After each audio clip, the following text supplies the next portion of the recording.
तो हेलो दोस्तों, आप लोग कैसे हो। आज आप सभी का अपनी पढ़ाई यूट्यूब चैनल में सभी का स्वागत है। तो आज हम आपको पढ़ाने वाले हैं मैथ का सबसे ज़्यादा इम्पोर्टेंट टॉपिक, इकाई का अंक। और ये हर एग्ज़ाम में 1 से 2 अंक का पूछा ही पूछा जाता है। ठीक है दोस्तों, तो आज हम इसी पर चर्चा करेंगे और बहुत अच्छे से चर्चा करेंगे। और आपको, अगर आप एक बार इस वीडियो को पूरा देख लेते हैं तो आपको 100% श्योर गारंटी लेता हूँ कि इकाई का अंक कभी भी गलत नहीं होगा दोस्तों। ठीक है दोस्तों, तो हम लोग अपने क्वेश्चंस की तरफ चलते हैं। और हमारा यूट्यूब चैनल का नाम है अपनी पढ़ाई, और इसी पर हम आप सभी को सारी क्लासें प्रोवाइड कराएंगे। ठीक है दोस्तों, और चलते हैं पहले क्वेश्चन की तरफ। चलिए दोस्तों देखते हैं। हमारा पहला क्वेश्चन स्क्रीन पर आ चुका है बेटा, और ये हमारा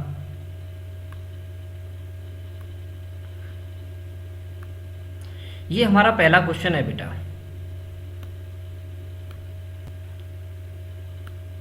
पहला क्वेश्चन हमारा है कि 31 मल्टीप्लाई 37 मल्टीप्लाई 36 मल्टीप्लाई 46 मल्टीप्लाई 89 में इकाई का अंक क्या है।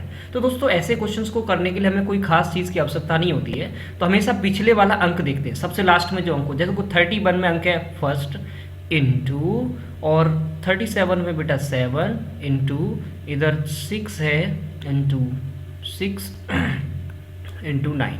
अब इसका मल्टीप्लाई कर लेते हैं। यहाँ पे देखो 1 का कोई फर्क नहीं पड़ेगा, तो ये 7 सिक्सा कितने होते हैं बेटा 42 इंटू, यहाँ पे मल्टीप्लाई कर लेते हैं 9 सिक्सा कितने हो जाते हैं 54 हो जाते हैं बेटा। ठीक है, ओके। तो अब यहाँ पर फिर से देख लेते हैं पीछे पीछे वाले अंकों का, यानी कि 4 2 जा 8, अर्थात हमारे इकाई का अंक जो होगा बेटा, आंसर क्या होगा, इकाई का अंक जो हमारा होगा 8 होगा। ठीक है दोस्तों, आशा करता हूँ सभी को समझ में आया होगा। तो नेक्स्ट क्वेश्चन की ओर चलते हैं हम लोग। दूसरा क्वेश्चन है बेटा हमारा 31 मल्टीप्लाई 33 मल्टीप्लाई 37 मल्टीप्लाई 39 मल्टीप्लाई 43। इसमें हमें इकाई का अंक फाइंड करना है दोस्तों। कुछ नहीं, सिंपल सी अप्रोच हमें यूज़ करनी है कि इसमें देखो बेटा कितना है 1 इंटू 33 में पीछे कितना है 3 इंटू 37 में पीछे वाला अंक 7 इंटू 39 में बेटा 9 इंटू, और 43 में बेटा 9। यानी इसका मल्टीप्लाई जब करोगे तो बेटा लगभग 21 आएगा इंटू, इसमें जब मल्टीप्लाई करोगे तो बेटा 27 आएगा। तो देखिए अब पीछे फिर मल्टीप्लाई करो 7 इंटू 1, और 7 इंटू 1 बेटा जो हमारा आंसर आने वाला है वो कितना आने वाला है 7, अर्थात इसमें इकाई का अंक जो होगा बेटा हमारा वो कितना होगा 7 होगा। सभी दोस्तों को समझ में आया होगा अच्छे से, आशा करता हूँ। चलिए नेक्स्ट क्वेश्चन की तरफ चलते हैं दोस्तों। नेक्स्ट क्वेश्चन दोस्तों हमारा है 91 multiply 93 multiply 95 multiply 96 multiply 97 multiply 98। दोस्तों ऐसे क्वेश्चंस को करने के लिए जो मल्टीप्लाई में बहुत बहुत बड़े क्वेश्चंस होते हैं उनको हम जनरली कम से कम समय में आराम से सॉल्व कर सकते हैं। ठीक है दोस्तों, तो हमें आपके साथ, हमारे साथ बने रहिए अपनी पढ़ाई चैनल में। ठीक है दोस्तों, तो यहाँ पर देखो लास्ट में मुझे दिख रहा है 1, इसको ले लेता हूँ मैं, और इधर दिख रहा है मुझे 3 बेटा 93 में इंटू 5 इंटू 6 इंटू 7 इंटू 8। ये हमने लास्ट के अंक लिए हैं। ठीक है, क्योंकि यहाँ पर देखो 1 का कोई फर्क नहीं पड़ेगा, तो मुझे इसका मल्टीप्लाई कर लेना चाहिए। तो कितना होगा बेटा 50। इसका मल्टीप्लाई जब हम करेंगे तो ये बेटा होगा 42, और ये हमारा पीछे कितना लगा हुआ है 8 लगा हुआ है। लेकिन अब ध्यान देने की बात यह है कि 5 2 जा कितना होता है बेटा 10, और 10 में कितना आ गया 0, और 0 के साथ जब 8 का मल्टीप्लाई करोगे तो आंसर क्या आएगा 0, अर्थात हमारा इकाई का अंक जो बनेगा वो कितना बनेगा 0 बनेगा। क्या बनेगा बेटा 0 हमारा इकाई का अंक होगा। ठीक है, करेक्ट आंसर, यानी कि थर्ड ऑप्शन हमारा बिल्कुल करेक्ट होगा। नेक्स्ट क्वेश्चन दोस्तों देखिए, कुछ तो क्वेश्चन नेक्स्ट हमारा फोर्थ क्वेश्चन है दोस्तों कि 135 में पीछे कितना है बेटा 5, और 136 में पीछे कितना है 6 इंटू, और 170 में पीछे कितना है बेटा 0। तो ध्यान दें 0 का जब भी मल्टीप्लाई होता है पूरे संख्याओं में तो हमेशा इकाई का अंक कितना देगा बेटा 0 देगा, अर्थात इस पूरे प्रश्न में हमारे 0 का, यानी कि जो इकाई का अंक होगा बेटा वो हमेशा कौन सा होगा 0 होगा, अर्थात सेकंड ऑप्शन हमारा करेक्ट होगा। कुछ भी टाइम नहीं लेने की जरूरत है, बस क्वेश्चन को उसके कंसेप्ट के अकॉर्डिंग उसको यूज करना रहता है। ठीक है दोस्तों, नेक्स्ट हम बात करते हैं दोस्तों। अब ये हमारा क्वेश्चन नंबर 5 है बेटा। तो इसमें देखो पीछे सबसे पहले हमारा इधर दिया हुआ है 4 इंटू, यहाँ पर बेटा 8 है, इंटू यहाँ पर बेटा 7, इंटू ये 13, यानी कि लास्ट 4 संख्याओं में 4, 8, 7, 3 4 अंक हमें मिले, और इसका जब मल्टीप्लाई करोगे तो बेटा तो ये आपका 32 आएगा। ओके दोस्तों, और यहाँ जब मल्टीप्लाई करोगे तो ये 21 आएगा। तो दोस्तों जब 2 का 1 के साथ मल्टीप्लाई करोगे तो कितना बनेगा, 2 1 जा 2, अर्थात इकाई का अंक कितना होगा बेटा, 2 होगा, यानी कि ऑप्शन नंबर कौन सा होगा, सेकंड हमारा बिल्कुल करेक्ट आंसर होगा। ठीक है दोस्तों, आशा करता हूँ मज़ा आ रहा होगा आपको पढ़ने में। ठीक है दोस्तों, चलिए नेक्स्ट क्वेश्चन की तरफ हम लोग चलते हैं, और नेक्स्ट क्वेश्चन हमारा दोस्तों ये है दोस्तों सबसे बेस्ट क्वेश्चन है। जबकि एग्जाम्स में अगर ऐसे क्वेश्चन आ जाते हैं तो मैं आप इसके लिए डिटेल अप्रोच बताता हूँ एकदम बढ़िया से, जिससे कि आपको समझ में आए चीज़। ठीक है दोस्तों, देखो ध्यान से, अगर हम बात करें फैक्टोरियल 1, अब फैक्टोरियल 1 का मतलब कितना होता है 1, फैक्टोरियल 2 का मतलब बताएं तो 2 इंटू 1, अर्थात इसका आंसर कितना होगा 2। अब फैक्टोरियल 3 की बात करें तो 3 इंटू 2 इंटू 1, अर्थात इसका कितना आंसर होगा 6। फैक्टोरियल 4 की बात करें बेटा तो 4 into 3 into 2 into 1 is equal to कितना होगा, ये 24 होने वाला है। कितना होने वाला है 24। लेकिन जैसे ही बेटा फैक्टोरियल 5 की बात करेंगे हम तो 5 इंटू 4 इंटू 3 इंटू 2 इंटू 1, अर्थात ये कितना हो गया बेटा 20, 23 जा कितना होता है 60, 62, यानी कि 120 होने वाला है बेटा। तो 120 में इकाई का अंक कितना दिख रहा है, 0 दिख रहा है, अर्थात हमारा ऑप्शन कौन सा हो जाएगा, फोर्थ ऑप्शन हमारा बिल्कुल करेक्ट, फर्स्ट ऑप्शन हमारा करेक्ट आंसर हो जाएगा दोस्तों। तो यहाँ देखना है फैक्टोरियल में, ध्यान से देखो, अगर आपसे क्वेश्चन पूछ लिया जाता कि फैक्टोरियल 2 का मान कितना है तो दोस्तों इकाई का अंक कितना होता है 2, फैक्टोरियल 3 में इकाई का अंक कितना हो रहा है 6, और फैक्टोरियल 4 में इकाई का अंक कितना हो रहा है 4, एंड फैक्टोरियल 5 में इकाई का अंक कितना हो रहा है 0। लेकिन दोस्तों अगर आपसे क्वेश्चन ऐसे पूछ लिया जाता कि फैक्टोरियल 100 की वैल्यू बताओ, तो फैक्टोरियल 100 की वैल्यू भी कितनी आएगी 0, क्योंकि फैक्टोरियल 5 के बाद सबके पीछे क्या लगना स्टार्ट हो जाएगा, 0 लगना स्टार्ट हो जाएगा। तो दोस्तों भूलिएगा नहीं, ये कंसेप्ट बहुत इंपॉर्टेंट है कि अगर मैं आपसे पूछ लेता फैक्टोरियल 140 की वैल्यू पूछ लेता, तब भी आंसर क्या मारते, तुरंत 0 मारते, क्योंकि फैक्टोरियल 5 के बाद जितनी भी संख्याओं का इकाई अंक बनेगा वो दोस्तों कितना बनना है, 0 ही बनना है। तो आशा करता हूँ ये कंसेप्ट आपको यूज यानी कि समझ में आया होगा। जैसे आपका नोट भी लिख दिया बेटा, फैक्टोरियल 5 और फैक्टोरियल 5 से अधिक इकाई का अंक हमेशा 0 देता है, अर्थात एक फैक्टोरियल 5 से कोई बड़ी संख्या है, फैक्टोरियल 8 होती, फैक्टोरियल 10 होती, फैक्टोरियल 11 होती, तो उन सभी में इकाई का अंक हमेशा कितना रहेगा दोस्तों, 0 ही रहने वाला है। आशा करता हूँ सभी को समझ में आया होगा। ठीक है दोस्तों, नेक्स्ट की तरफ चलते हैं हम लोग। प्रश्न नंबर 7 की तरफ है। देखो यहाँ से हमने टाइप चेंज किया है दोस्तों। तो देखो यहाँ पे इतनी बड़ी संख्या दे रखी है और पावर भी इतनी सारी बड़ी दे रखी है। ठीक है दोस्तों, तो यहाँ पर सबसे समझने वाली योग है कि पीछे वाले 2 डिजिट आपको दिख रहे हैं 37, और 37 में बेटा यहाँ पर जब पावर पे पावर थी उसमें इकाई का अंक कभी भी पूछा हो तो उसके लिए एक तो हम कॉन्सेप्ट कौन सा यूज करते हैं, देखो दोस्तों कि किसी भी संख्या के पीछे इस ये जो संख्या दे रखी ना ये वाली, इस संख्या के इस वाले स्थान पर, अगर इस वाले स्थान पर बेटा 0 हो, 1 हो, 5 हो, 6 हो, अगर ये 4 अंक आपको मिलते हैं तो कभी भी इकाई का अंक चेंज नहीं होता, यानी कि इकाई का अंक नहीं बदलेगा, नहीं बदलेगा। समझ में आ रहा होगा सभी दोस्तों को कि कभी भी जब जो संख्या दे रखी है 6 7 3 5 4 जो संख्या दे रखी है बेटा, अगर उसके स्थान पर 4 जो लास्ट संख्या है उसके स्थान 0 हो, 1 हो, 5 हो, 6 हो, चाहे कितनी भी पावर आप लगा देना, क्योंकि इनकी कोई भी इकाई का अंक फिर चेंज नहीं होगा। लेकिन दोस्तों हमारे इस क्वेश्चन में तो 0 1 5 6 में से कोई है ही नहीं, है ना, तो हमें करना पड़ेगा सर। तो ऊपर पावर जो हमारी लगी हुई है दोस्तों, जो हमारी पावर है दोस्तों, एक मिनट, जो हमारी पावर है दोस्तों,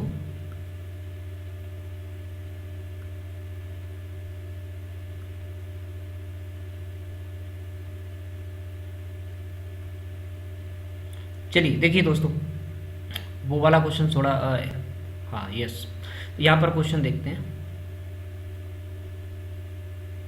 8 वाला क्वेश्चन देखेंगे। ठीक है दोस्तों, वही कंसेप्ट काम करेगा। तो ये 37 जो पीछे दिया हुआ है इसमें हम ना 4 का भाग दे देते हैं। 4 का जब भाग देंगे तो ये देखना होगा कि 37 से यानी कि 36 जो है बेटा वो 4 से कंप्लीट डिविजिबल है। हम डिवाइड हमेशा 4 से करेंगे। ठीक है दोस्तों, जब 4 से डिवाइड करेंगे तो ये कट जाएगा, यानी कि अब देखो पीछे भी अंक देख लो, कितना है बेटा 5 है, कितना है बेटा 5।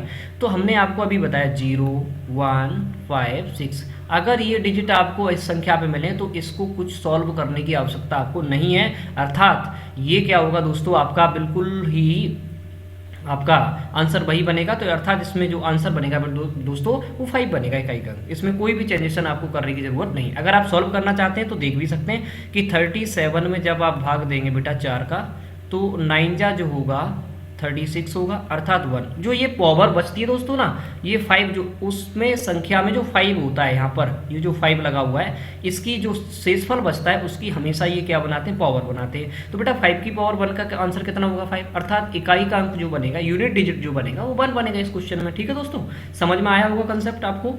ठीक है, आगे चलते हैं। ये क्वेश्चन है बेटा, देखो दोस्त ध्यान से, इसके देखो पीछे संख्या में कितना दे रखा है, 1 दे रखा है। और मैंने आपको कौन सा बताया, 0, 1, 5, 6, इनमें से कोई भी आपको दिखता है तो उसको सॉल्व करने की कोई आवश्यकता नहीं है, अर्थात यहाँ पर कौन सा होगा, इकाई का अंक 1 ही होगा। ठीक है दोस्तों, बिल्कुल सरल है, कंसेप्चुअल चल रहे हैं हम लोग, है ना। नेक्स्ट 10वां क्वेश्चन देखेंगे। ये क्वेश्चन सॉल्व करने लायक है। चलिए दोस्तों सभी सॉल्व करते हैं। यानी कि 22 की पावर बेटा कितना है, 23 है। अर्थात यहाँ पर देखो इस संख्या 22 में पीछे वाला डिजिट ना तो 0 है, ना 1 है, ना 5 है, ना 6 है, अर्थात इन सभी में से कोई भी संख्या नहीं है दोस्तों। तो अब तो हमें ये सॉल्व करना ही करना पड़ेगा। अर्थात हम 23 को जब बेटा 4 से डिवाइड करते हैं तो 4 से डिवाइड करने पर जो 5 जा होता है 20 टाइम्स, अर्थात 3 शेषफल बचता है। तो पीछे देखो डिजिट कितना है, 2, तो 2 की पावर हम कितना बनाएंगे, ये जो शेषफल होता है यहाँ पे लिखते हैं, तो शेषफल जब करेंगे तो आंसर कितना आएगा, 8, अर्थात हमारा इकाई का अंक हमेशा कितना बनेगा दोस्तों, 8 बनेगा। समझ में आ गया होगा सभी दोस्तों को, बिल्कुल सरल अप्रोच है, कोई भी इसमें ज़्यादा दिक्कत नहीं है। ठीक है, नेक्स्ट क्वेश्चन की तरफ चलते हैं दोस्तों। देखो ये क्वेश्चन है, अब ये 39 है, और 39 में बेटा आपको पता है 39 में जब आप 4 से भाग करोगे तो बेटा 9 जा जो उसके ना इसके 36 होते हैं, अर्थात 3 शेषफल यहाँ बचता है। ठीक है, तो यहाँ पर देखो ये 7 है लास्ट में, तो 7 का पावर कितना बनाएंगे अब 3, तो 7 के पावर को 3 सॉल्व करने के लिए हम क्या कर सकते हैं बेटा, 7 की पावर 2 इंटू 7 लिख सकते हैं, और 7 की पावर 2 का मतलब कितना होता है 49 इंटू 7, 7 का मल्टीप्लाई 9 के साथ बेटा कितना होता है 63, है ना, 9 7 जा 63, अर्थात यूनिट डिजिट हमारा कितना निकल के आएगा दोस्तों, 3 निकल के आएगा, अर्थात हमारा ऑप्शन नंबर सेकंड सही होगा। ठीक है दोस्तों, आशा करता हूँ सभी को समझ में आया होगा। नेक्स्ट क्वेश्चन की तरफ चलते हैं दोस्तों। 37 की पावर 106 है, तो 106 में बेटा हम क्या करेंगे, सिंपली सी बात है, 4 का डिवाइड कर देंगे, 4 2 जा कितना हो जाएगा 8, यहाँ बचेगा 2 और यहाँ बचेगा 6, यानी कि 4 6 जा जो होते हैं बेटा 24 होते हैं, यानी कि हमारा शेषफल कितना बचेगा यहाँ पे दोस्तों, 2 बचेगा। तो यहाँ पर देखते हैं यहाँ पीछे संख्या कौन सी, 7, तो 7 की बेटा जो शेषफल होता है ना इसकी पावर बना देते हैं इसको, और जब पावर बनाएंगे तो 7 7 यानी कितना बनेगा दोस्तों, ये 7 का स्क्वायर कितना बन जाएगा बेटा 49, कितना बन जाएगा 49 बन जाएगा। तो 49 में यूनिट डिजिट कितना बन रहा है बेटा, 9 बन रहा है, कितना बन रहा है बेटा 9 बन रहा है। तो एक बार जरा ऑप्शन तो आपके 9 में नहीं है तो मिसप्रिंट हो गया होगा, तो ऑप्शन आपका कौन सा सही होगा, 9 सही होगा बेटा। ठीक है दोस्तों, लेकिन एक बार इसको चेक कर लेते हैं, तो 4 हो जाए 8 यानी कि 2, 6 हो जाए 4 6 जा 24 यानी कि कितने 2 बचेंगे। ओके, बिल्कुल करेक्ट आंसर है हमारा, यानी कि इसका यूनिट डिजिट कितना होगा दोस्तों, 9 होगा। क्लियर है सभी को। ओके, नेक्स्ट अगले क्वेश्चन की तरफ चलते हैं दोस्तों।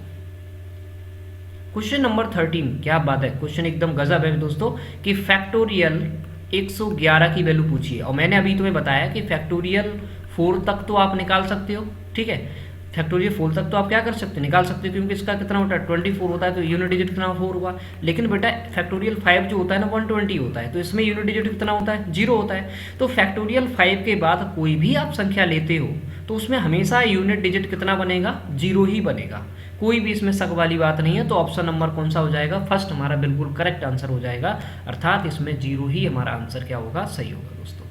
नेक्स्ट की तरफ चलते हैं। अच्छा, ये बहुत इंपॉर्टेंट क्वेश्चन है दोस्तों, कि देखते हैं हम लोग, ये बोला गया है इस प्रश्न के अंदर कि यहाँ पर देखो 6734 की पावर 312 है। तो 312 में बेटा हम क्या करते हैं, 312 सॉरी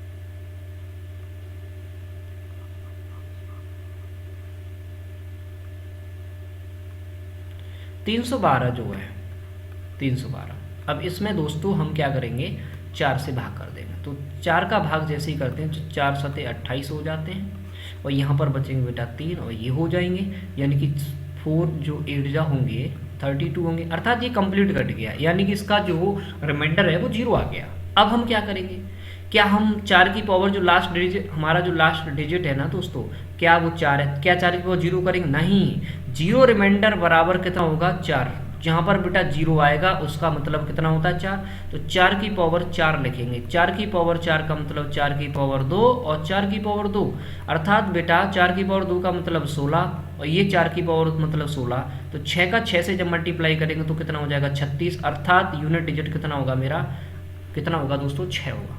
बिल्कुल सिंपल सी अप्रोच। ठीक है दोस्तों, नेक्स्ट क्वेश्चन की तरफ चलते हैं हम लोग। क्वेश्चन नंबर 15 देखो, बहुत ही सिंपल क्वेश्चन है बेटा। 3 की पावर 35 दे रखा है, तो 35 आपको पता है दोस्तों कि 35 में जो 32 होता है वो 4 से जो होता है कंप्लीट डिविजिबल होता है, तो एक्स्ट्रा कितना है इसमें 3, तो 3 की पावर 3 ही तो एक्स्ट्रा है, तो 3 लिख दिया, और 3 की पावर 3 कितना हो जाएगा बेटा 27, कितना हो जाएगा 27, तो यूनिट डिजिट कितना हो जाएगा दोस्तों 7। बिल्कुल सिंपल अप्रोच है, नहीं तो आप डिटेल भी कर सकते हैं। 35 में दोस्तों 4 का डिवाइड करेंगे तो 4 8 कितना हो जाएगा 32, और यहाँ बचेगा 3, तो ये जो 3 शेषफल हमने इसकी क्या बना दी बेटा, पावर बना दी, अर्थात 3 की पावर 3 का मतलब कितना 27, 27 में यूनिट डिजिट कितना 7, अर्थात आंसर हमारा क्या होगा 7 दोस्तों। नेक्स्ट चलते हैं हम लोग, ये है दोस्तों क्वेश्चन नंबर 16, 678 की पावर 562, इसमें भी इकाई का अंक हमें फाइंड करना है दोस्तों। तो वही सिंपल सी अप्रोच बेटा दोस्तों हमने बताई आपको सभी को, कि आप क्या करेंगे कि 562 और इसमें बेटा 4 का जब आप डिवाइड करोगे तो 4 1 4 बचा 1 6 4 चौके 16, कुछ नहीं, यानी कि रिमाइंडर कितना बच गया दोस्तों, तो 2 रिमाइंडर बच गया। तो ये 8 दिख रहा है ना, ये 8, और 8 की पावर कितनी मान लेंगे हम, तो 8 की पावर तो 2 मानेंगे बेटा हम लोग, तो 2 मानेंगे तो इसका मतलब कितना है, 8 2 कितना होता है बेटा 64, तो 64 का कितना हो जाएगा बेटा 4, अर्थात हमारा ऑप्शन कौन सा सही हो जाएगा। 8 का स्क्वायर जो होता है 64 होता है बेटा, और 64 का इकाई का अंक डिजिट कितना बनेगा जाके बेटा आपका 4 बनेगा। ठीक है दोस्तों, सभी के समझ में आ गया होगा सभी के, ठीक है, सिंपल सी अप्रोच है।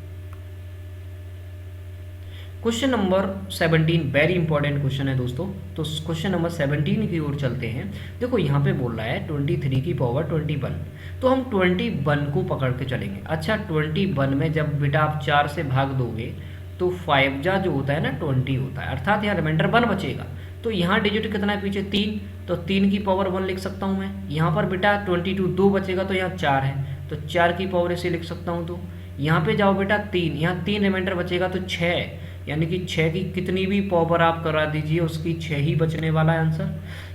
उसके बाद 27, इसमें 24, यानी कंप्लीट कट जाएगा, अर्थात इसे 7 की पावर 4 लिखना पड़ेगा, क्योंकि बेटा 24 जो होता है ना वो 4 से कंप्लीट डिविजिबल है। 24 रिमाइंडर 0, मैंने बोला 0 बराबर हमेशा कितना होता है 4, तो 4 ही रखना है, ठीक है। इंटू नेक्स्ट देखते हैं 25 की पावर 25, इसमें कितना बचने वाला 1, तो बेटा 5 की पावर कितना 1, अर्थात इसको सॉल्व करना है 3 इंटू 16 इंटू 6 इंटू 7 की पावर, अर्थात इसको ऐसे मैं लिख सकता हूँ 7 की पावर 2 इंटू 7 की पावर 2, अर्थात ये भी 49 हो गया दोस्तों, ये भी 49 हो गया। 9 9 जा 81, अर्थात यहाँ से कितना मिला मुझे 1 मिला ओनली, और ये कितना हो गया 5, सिंपल ही सी बात है। तो बेटा ये कितना हो गया 30, और ये 16 थी 48, यानी 48 इंटू 30, यानी पीछे क्या आ गया बेटा 0, तो पूरे क्वेश्चन का आंसर जो इकाई का अंक बनेगा दोस्तों वो क्या बनेगा आपका 0 बनेगा। बिल्कुल सिंपल सी अप्रोच हमें यूज़ करके कोई भी क्वेश्चन है उसके आंसर हम आराम से दे सकते हैं। ठीक है दोस्तों, नेक्स्ट क्वेश्चन की तरफ चलते हैं। क्वेश्चन नंबर 18 दोस्तों बहुत अच्छा क्वेश्चन है, और इसको मैं देखता हूँ। देखो 372 जो संख्या है वो 4 से कंप्लीट कट रही है, किससे 4 से कंप्लीट, अर्थात 372 है, इसको ज़रा चेक कर लेता हूँ मैं एक बार। 4 से काटता हूँ तो 4 9 जा जो होते हैं 36 होते हैं, ठीक है दोस्तों 1, और ये कितना हो गया 2 बचेगा, सॉरी 2, और 4 3 जा 12, अर्थात 0, तो 0 बराबर कितना बोला मैंने 4 लिखते हैं। तो बेटा 4 की पावर 4 यहाँ से मिला, तो ये बीच में देखो साइन ध्यान रखना है, जो ऑपरेशन लगा होता है उस ऑपरेशन को ही लगा रहने देना है, यानी उसमें कोई परिवर्तन नहीं करना है। ठीक है दोस्तों, यहाँ पर 73, देखो 72 4 से कंप्लीट कट रहे हैं, यहाँ पे 73 जो है तुम्हारे एक ज़्यादा है, यानी कि एक ज़्यादा है, तो अर्थात 4 की पावर कितना होगा यहाँ पर 1 होगा, तो 4 की पावर 4 को लिख सकता हूँ 4 की पावर 2 इंटू 4 की पावर 2 प्लस 4 की पावर 1, अर्थात ये हो गया बेटा 16, ये भी 16 प्लस 4, तो 16 16 36 36 का कितना मिलेगा 6, +4 अर्थात ये 10, तो 10 में इकाई का अंक कितना हो गया दोस्तों 0, अर्थात पूरे क्वेश्चन में इकाई का अंक क्या बनेगा 0 बनेगा। ऐसे बड़े बड़े सारे क्वेश्चंस के आप आंसर आराम से दे सकते हैं, इसमें कोई भी दिक्कत आपको नहीं होगी एक भी क्वेश्चन को सॉल्व करने में। ठीक है दोस्तों, तो नेक्स्ट क्वेश्चन की तरफ हम लोग चलते हैं। नेक्स्ट क्वेश्चन हमारा दोस्तों है 7 की पावर 71, 6 की पावर 63 एंड 3 की पावर 65। तो मैंने आपको वही अप्रोच बताई है दोस्तों कि देखो ध्यान से 71 जो है दोस्तों, इसमें जब आप भाग करते हो 4 का, तो देखो 4 बन जा 4, ये कितने बच गए 3, 31 7 जा बेटा कितना हो जाएगा 28, अर्थात यहाँ 3 रिमाइंडर बचेगा। तो 7 की पावर 3 इंटू यहाँ देखो 6 की पावर कितनी भी हो, मैंने आपको अभी बताया 0 1 5 6, ये अगर अंत में मिलते हैं तो इनका इकाई का अंक कभी चेंज नहीं होता है। तो यहाँ पे तो मुझे 6 ही मिलने वाला है। ठीक है, यहाँ पर देखो 3, 65 में 64 जो होते हैं बेटा 64 कंप्लीट 4 से डिविजिबल होते हैं कंप्लीट, लेकिन एक एक्स्ट्रा है तो 3 यहाँ लिख सकता हूँ मैं। ठीक है, तो 7 की पावर 3 का मतलब मैं लिख सकता हूँ दोस्तों 7 का square into 7। Okay, simply 6 into 3। देखो सिंपल अप्रोच है, इसका मतलब कितना 49, 49 में 9 मिलेगा इंटू 7 इंटू 6 इंटू 3। दोस्तों ये 63 और 63 से कितना मिलेगा 3, और ये कितना हो जाएगा दोस्तों 6 3 जा 18, 18 का मिलेगा बेटा 8 पीछे, तो 8 3 24। तो आंसर हमारा कितना मिलेगा लास्ट, यानी कि इकाई का अंक 4 मिलने वाला है दोस्तों। यहाँ पे कितना मिलने वाला है 4 मिलने वाला है। बिल्कुल सिंपल सी अप्रोच है दोस्तों, तो आप इसको यूज़ कर सकते हो। ठीक है, इसमें हमने 20 क्वेश्चंस रखे हैं और 20 क्वेश्चंस जो है ना बहुत बेस्ट तरीके से पूरा इकाई का अंक इसमें हमने इंक्लूड कर रखा है दोस्तों। एक भी इकाई का अंक आपसे बचेगा नहीं, कहीं भी किसी भी एग्जाम में आप बैठ सकते हैं, कोई भी दिक्कत आपको नहीं आने वाली है। ठीक है, फिर हमारा सेकंड पार्ट भी हमारा आएगा अच्छे से। ठीक है दोस्तों, नेक्स्ट क्वेश्चन की तरफ चलते हैं। मतलब लास्ट क्वेश्चन है हमारा ये आज के सेशन का, और ये 20वां क्वेश्चन है और हमने आपको ये फैक्टोरियल में लिख रखा है। देखिए दोस्तों कितना अच्छा प्रश्न है, इसको बनाएंगे।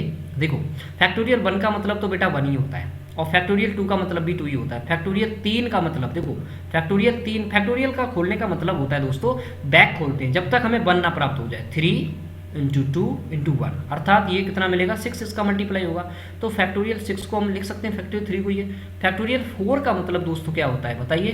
फैक्टोरियल 4 का मतलब अभी हमने आपको बताया 24 होता है, और फैक्टोरियल 5 का मतलब बेटा 120 होता है। जब इन सब का मल्टीप्लाई करोगे आप इतने सब का, तो यहाँ पीछे 0 लगा हुआ, अर्थात इस पूरे का आंसर क्या होगा 0, अर्थात इसका जो इकाई का अंक बनेगा दोस्तों वो 0 बनेगा। अर्थात यहाँ पे ऑप्शन मेल नहीं कर रहे हैं तो कोई दिक्कत नहीं, थोड़े से मिस्टेक हो गई है, तो दोस्तों हमारा आंसर क्या बनेगा 0 बनेगा। ठीक है दोस्तों, तो आज की क्लास में हमने आपको पूरे के पूरे सभी 20 क्वेश्चंस पर प्रैक्टिस कराई है और सभी इकाई के अंक हर तरीके का क्वेश्चन हमने इंक्लूड कर रखा है इसमें दोस्तों।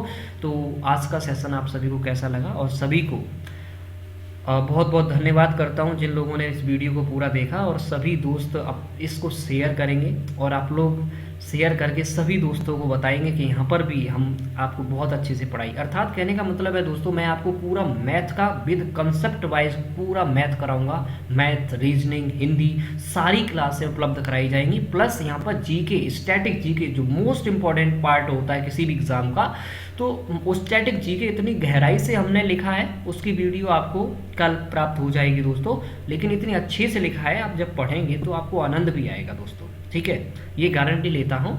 और आज के लिए सभी दोस्तों को प्रणाम, नमस्कार। चलिए मिलते हैं अगली वीडियो में। जय हिंद, जय भारत।